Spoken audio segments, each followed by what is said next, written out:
देखिए, मैं इसको थोड़ा सा अलग से जवाब दूंगा। अच्छा। आप तो जो कैमरे के सामने जो लोग जाके मिले उनकी चर्चा कर रहे हैं, बिना कैमरे के जदयू के कितने लोग जाके मिले उसकी आपके पास गिनती भी नहीं है। तो भारतीय जनता पार्टी में एक नहीं अनेकों काबिल लोग हैं जो नेतृत्व बिहार का कर सकते हैं।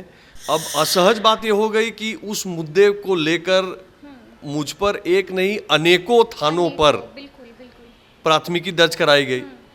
मोदी जी ने काम किया है, गरीब की चिंता की है, देश में अंतर्राष्ट्रीय स्तर का इंफ्रास्ट्रक्चर बनाया है जिसको देख के हर एक भारतवासी उस एक्सप्रेसवे पे चलकर उस टनल में जाके उस एयरपोर्ट को देख के गर्व महसूस करता है। मोदी वो मोदी है कि जब विदेश जाता है तो ऑस्ट्रेलिया का राष्ट्राध्यक्ष कहता है कि मोदी इज द बॉस।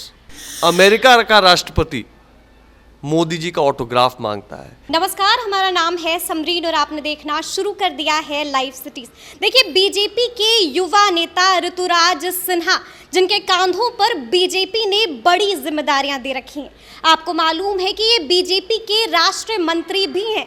आपको बता दें कि 2014 और 2019 के लोकसभा चुनाव के वक्त भी इनके कांधों पर बड़ी जिम्मेदारियां थी। देखिए, अब 2024 लोकसभा चुनाव भी बेहद करीब है, तो ऐसे में ये जान लेना ज़रूरी होता है कि बीजेपी अब क्या सोच रही है, बीजेपी की आगे स्ट्रैटेजी क्या होने वाली है। और देखिए, ये भी हम जानेंगे ऋतुराज जी से कि वो आगे कौन सी जिम्मेदारियां उठाने वाले हैं। तो हमारी सीधी बातचीत होगी ऋतुराज सिन्हा जी से। सबसे पहले तो बहुत शुक्रिया ऋतुराज जी। धन्यवाद। अच्छा ऋतुराज जी, जब हम यहाँ आ रहे थे, आपसे बात करने के लिए आ रहे थे, तो हमने देखा, और बिहार दौरा भी हम करते रहते हैं, तो पूरे बिहार को आपने एक पेंटिंग से रंग दिया है। पेंटिंग में लिखा हुआ है कि फिर से एक बार भाजपा सरकार, और नीचे एक पट्टी है, उस पट्टी में नाम है ऋतुराज सिन्हा। जरूरत क्या पड़ी, क्यों रंग दिया है पूरे बिहार को भाजपा के रंग में? देखिए, दीवार लेखन राजनीतिक कम्युनिकेशन का एक वर्षों पुराना 20-30 साल 40 साल पुराना एक माध्यम है, और भारतीय जनता पार्टी एवं सभी अन्य पार्टियां भी अपने अपने स्तर से दीवार लेखन का काम करती हैं। उसी मॉडल पर एक बात चली, एक प्रोग्राम बना बिहार प्रदेश में कि 24 के चुनाव को देखते हुए ऐसा दीवार लेखन का काम हो। सभी जिलों में हो रहा है, भाजपा के सभी कार्यकर्ता कर रहे हैं, उसी में एक छोटा सा सहयोग हम लोगों ने भी किया। लेकिन आप तो फिर फंस गए। मतलब ये भी हमने सुना कि प्राथमिकी भी दर्ज हो गई है, मतलब ये आपको महंगा पड़ गया। लेकिन उस पर भी आपने एक जबरदस्त प्रतिक्रिया दी है, आपने कहा आप डरने वाले नहीं हैं। नहीं, देखिए, इसमें डरने डराने की बात होनी भी नहीं चाहिए। वो राजद हो, जदयू हो या जन सुराज जैसी नई पार्टियां हों, पटना और अन्य शहरों में जिला केंद्रों पे घूमिएगा तो आपको सबका दीवार लेखन कहीं ना कहीं दिख जाएगा, भाजपा का भी दिखेगा। अब असहज बात ये हो गई कि उस मुद्दे को लेकर मुझ पर एक नहीं अनेकों थानों पर प्राथमिकी दर्ज कराई गई। खैर, तो डर गए ऋतुराज सिन्हा? देखिए, इसमें डरने का कहाँ सवाल है, कोई क्राइम तो किया नहीं है। हाँ, ये बात जरूर है कि किन्हीं लोगों को नाराज ज़्यादा कर दिया शायद।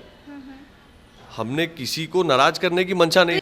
देखिए, बात बहुत सीधी सी है, एक प्राथमिकी हो या अनेक हो, देश में नरेंद्र मोदी जी का नाम लेना गुनाह नहीं है, देश में मोदी जी का नाम लिखना गुनाह नहीं है। मैं नहीं, देश की 35% जनता ने मोदी को वोट दिया, तो मोदी जी करोड़ों करोड़ वोट लेके दोबारा प्रधानमंत्री बने। मैं या भाजपा का कोई कार्यकर्ता उनका नाम दीवार पे लिखे या ना लिखे, देश की जनता पुनः 24 में मोदी जी को पूर्ण बहुमत से देश का प्रधानमंत्री देखना चाहती है।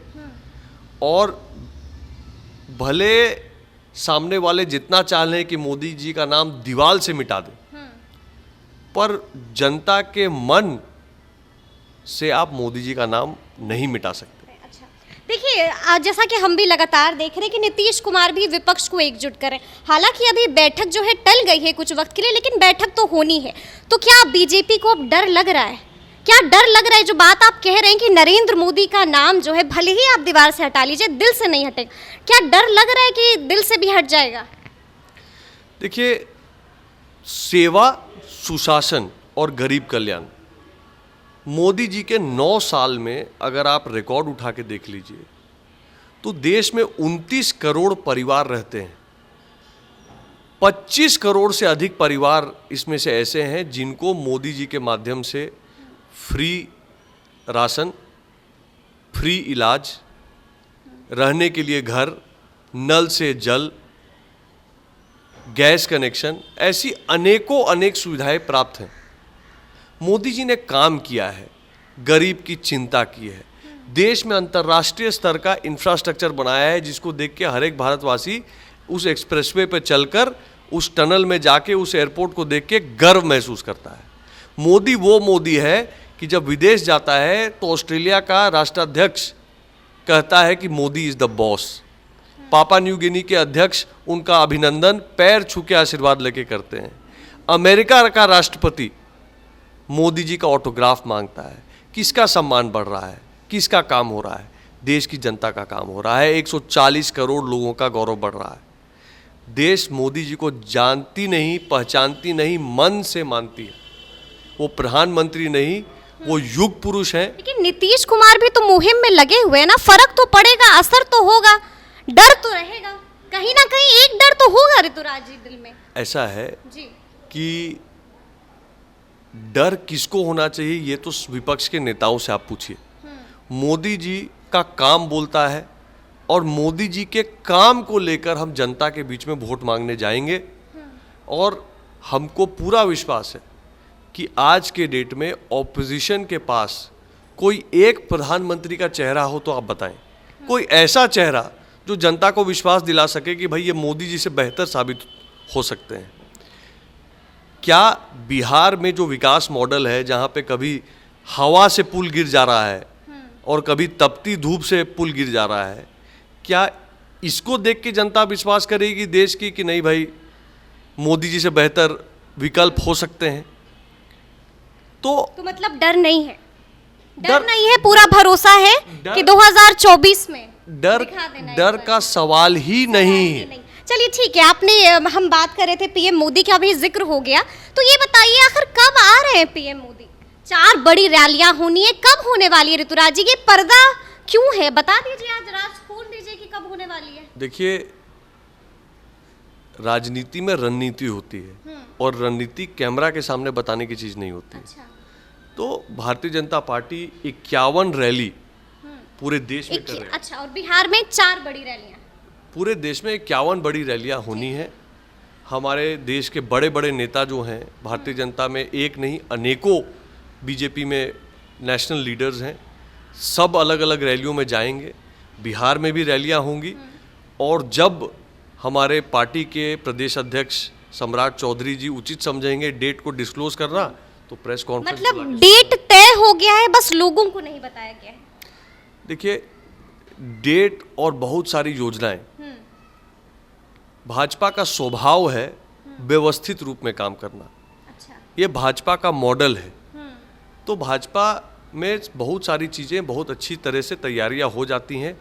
किस समय किसको क्या और कितनी जानकारी देना, वो आप उस तरह से पार्टी ठीक है, तो हम इंतजार करेंगे थोड़ा। देखिए, हम लगातार देख रहे हैं कि पहले जीतन राम मांझी अमित शाह से मिलते हैं, फिर हमने देखा कि उपेंद्र कुशवाहा जो है जेपी नड्डा से मिलते हैं, फिर हम देखते हैं कि मुकेश सहनी भी बात करते हैं कि बीजेपी वाले कॉल कर रहे हैं, इधर हम देखते हैं कि चिराग पासवान भी सपोर्ट करते हुए दिखते हैं। तो क्या गठबंधन किसके साथ होना है 2024 में, कुछ तय हुआ है?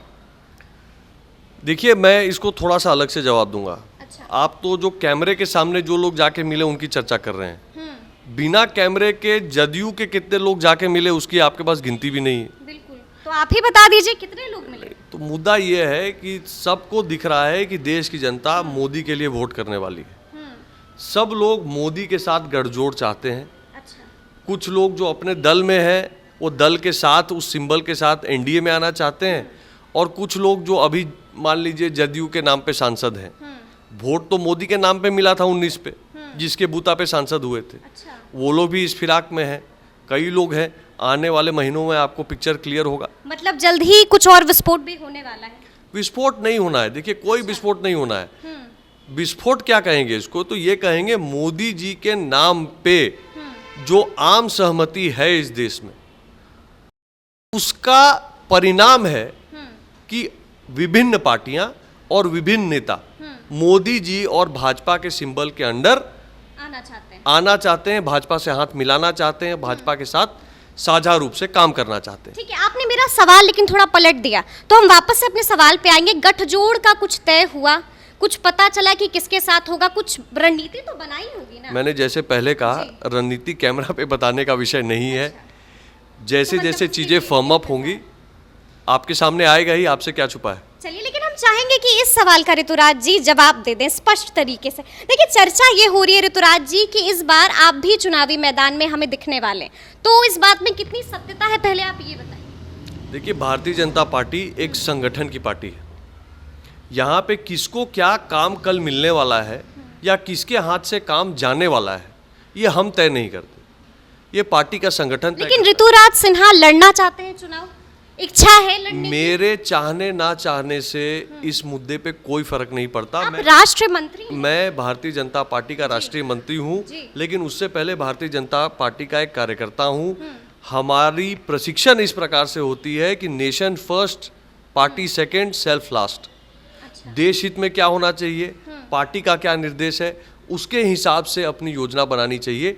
अपनी योजना के हिसाब से अपनी प्राथमिकता और अपने महत्वाकांक्षा को आगे रख के राजनीति करना, ये भाजपा के संस्कार में नहीं। मतलब ये, इसके लिए इस सवाल का जवाब जानने के लिए भी हमें इंतजार करना होगा। इंतजार का फल जो है वो तो समय बताएगा। अच्छा, एक आखिरी सवाल है ऋतुराज जी मेरा। देखिए, सुनने में आ रहा है, और सुनने में क्या आ रहा है, लगातार हम बयान देख रहे हैं बीजेपी, बिहार बीजेपी में सब ठीक तो नहीं है। देखिए, यहाँ पर पेच फंस रहा है बार बार, मुख्यमंत्री कौन होने वाला है, मुख्यमंत्री का चेहरा कौन होने वाला है। आपको मालूम है कि गिरिराज सिंह ने एक बयान दे दिया कि जो है 2025 का जो चुनाव होगा सम्राट चौधरी के फेस पर होगा, लेकिन फिर हम देखते हैं कि विजय सिन्हा भी एक बयान दे देते हैं, साफ कहते हैं कि देखिए हमें तो सीएम वैसा ही चाहिए जिसका बैकग्राउंड आरएसएस का हो। उसके बाद हमने देखा कि राजीव प्रताप रूडी ने भी कुछ बोल दिया, तो मतलब कुछ ठीक तो नहीं है। ऑल इज वेल तो बिहार बीजेपी में दिख नहीं रहा है, अभी से देखिए शुरू हो गया है। देखिए, अभी 1.5 साल से अधिक है चुनाव में, 2025 के चुनाव में। आप ये मान के चलिए कि भाजपा वो पार्टी है जो एक परिवार की पार्टी नहीं है, एक जाति या वर्ग विशेष की पार्टी नहीं है, एक क्षेत्र की पार्टी नहीं है। ये सही मायने में भारतीय जनता पार्टी सर्वसमावेशी पार्टी है। इसमें एक नहीं अनेक काबिल नेता हैं, और हमारे प्रदेश अध्यक्ष सम्राट चौधरी जी ने खुद मंच से बात कही है कि भारतीय जनता पार्टी का अगर कोई मंडल अध्यक्ष, बिहार में 1100 मंडल अध्यक्ष हैं भाजपा के, उन्होंने कहा कि 1100 में से किसी एक मंडल अध्यक्ष को भी अगर आप मुख्यमंत्री दे देंगे तो सारी पार्टी उनके पीछे होकर खड़ी हो जाएगी। ये तो सम्राट चौधरी बोल रहे हैं, लेकिन बाकी नेता भी तो बोल रहे हैं। विजय सिन्हा ने भी बोला, राजीव प्रताप रूडी ने भी बोला, गिरिराज सिंह ने भी बोला, किस किस को चुप कराएंगे? देखिए, चुप क्यों कराना? हाँ, तो कुर्सी के लिए हो रहा है ना यहाँ पर भी कला। भारतीय जनता पार्टी में किसी प्रकार का कोई कलह इस मुद्दे पे नहीं है। भारतीय जनता तो पार्टी, फिर ये बताइए कि 25 में कौन होगा सीएम फेस बीजेपी का? अगर आप मुझे बोलने का अवसर दें जी। मैं ये कह रहा हूँ कि भारतीय जनता पार्टी का संस्कार सेवा का है, और भारतीय जनता पार्टी की पहचान अनुशासन की है। तो इसकी चिंता, इसकी चर्चा करके कि 25 में कौन मुख्यमंत्री होने वाला है, समय नहीं गंवाना है। भारतीय जनता पार्टी का ये मत है कि बिहार के पिछले 33 साल बर्बाद हुए हैं, पहले लालू जी और बाद में नीतीश जी के 18 साल। बिहार पीछे छूटता जा रहा है।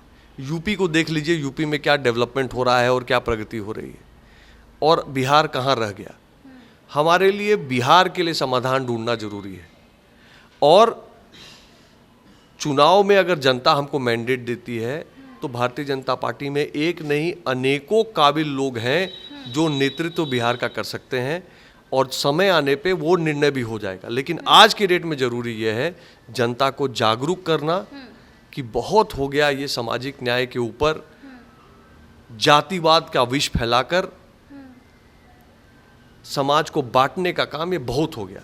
इससे किसी का भला नहीं हुआ है।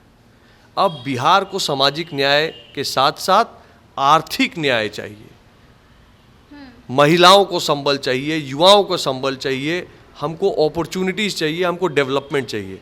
बहुत हो गया ये सामाजिक न्याय और जातिवाद का एजेंडा। इससे अगर किसी का भला हुआ है तो तो सिर्फ एक दो परिवारों का भला हुआ है, बाकी जनता तो वही है जहाँ पे आज से 30-35 साल पहले थी। चलिए, तो ये थे ऋतुराज सिन्हा जिन्होंने बड़ी ही बेबाकी से तमाम सवालों के जवाब दिए। लेकिन देखिए, उन्होंने ये भी कह दिया है कि कुछ सवालों का जवाब जानने के लिए आपको थोड़ा इंतजार तो करना पड़ेगा। तो इस तरह के तमाम अपडेट्स के लिए ऐसे ही हमारे साथ बने रहिएगा और देखते रहिएगा लाइव सिटी। शुक्रिया।